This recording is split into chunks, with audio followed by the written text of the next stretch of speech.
The Entrepreneurial Mind: 100 Essential Beliefs, Characteristics, and Habits of Elite Entrepreneurs.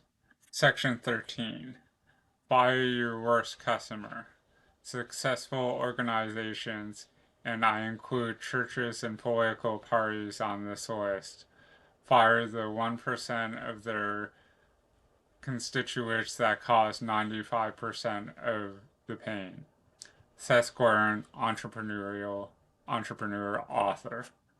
When most entrepreneurs start their business, they take every customer they can get. That approach reminds me of my obsession with scoring in my elementary school basketball games.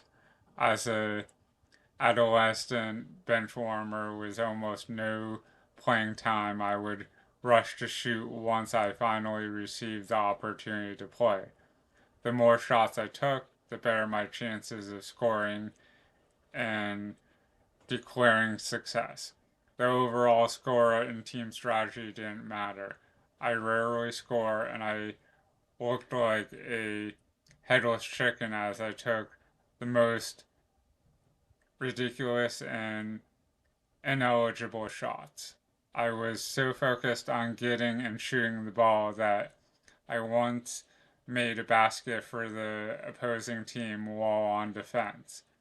Similarly, entrepreneurs often do more damage to themselves and their teams by making haphazard attempts to score every potential customer.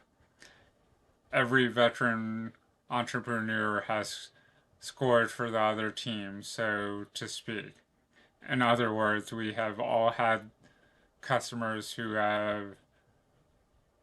take advantage of us and we allow them to do so. In some cases, this situation can be perfectly fine, but it's not ideal when your business loses money.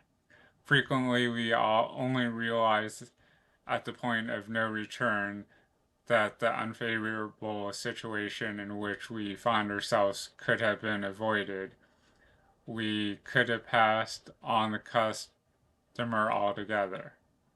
Making the decision to pass on a customer is especially difficult for a young or new entrepreneur who are hungry for business and revenues. However, choosing bad customers can cause a lot of frustration, drain resources, damage your reputation, and eventually put you out of business. To help you decide what customers are worth your time, consider four important signs which indicate that you should not take a client and gracefully move on from the relationship. These signs apply especially to entrepreneurs who run a service oriented or consulting business. 1. Be skeptical of a client who seems not to know what is needed or who constantly makes changes. For example, if you have a web or graphic design company, explain clearly your creative process and the time needed for the project. Quantify all expectations. Some designers, for instance, agree to do 3 prototypes. Afterward, the client must choose from those 3 prototypes. Avoid at all costs a situation in which you are designing or creating and identifiably only to have the client make a choice on the 10th iteration. Also, a client should be comfortable with your capabilities and what to expect from you. Find out from new clients what attracted them to your work. Show your portfolio. 2. Be careful if a client is not willing to pay an hourly rate or a piece rate of some kind. Agreeing to a fixed cost for your work is not bad per se.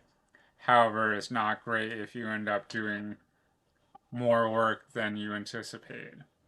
Many clients encourage you to lower your cost to lock in a good rate. In a gesture of good faith, some clients or sometimes the clients will pay you all the money up front. That way you are beholden to the client until it receives a deliverable it likes. These type of arrangements can be especially stressful and strain relationship to the point of litigation. 3. Avoid any client who hesitates to sign a well-written agreement.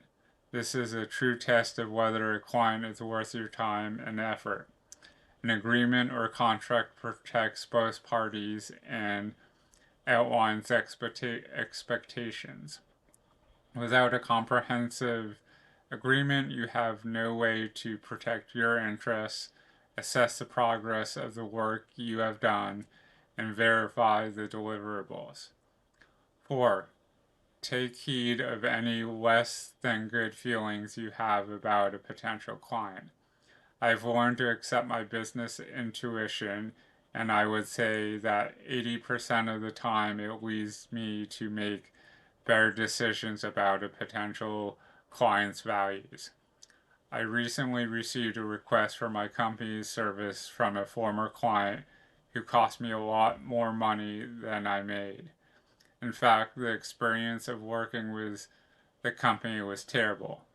As a result, I respectfully rejected their overture and recommended another company. I learned the hard way the first time and decided that I would do all I could to avoid the agony next time. Don't be afraid to fire a client. Just because some customers want you doesn't mean you need them. So, um, basically, some customers are, um, cost more in, time and resources and stress than they might bring in financially for your company. So, you can choose to fire the customer if it's not going to be worth it for you. Like, whatever money they give you might not be worth your time or effort. So, just some food for thought. Hopefully, you found some value in Fire Your Worst Customer from the Entrepreneurial Mind. Thanks and have a good day.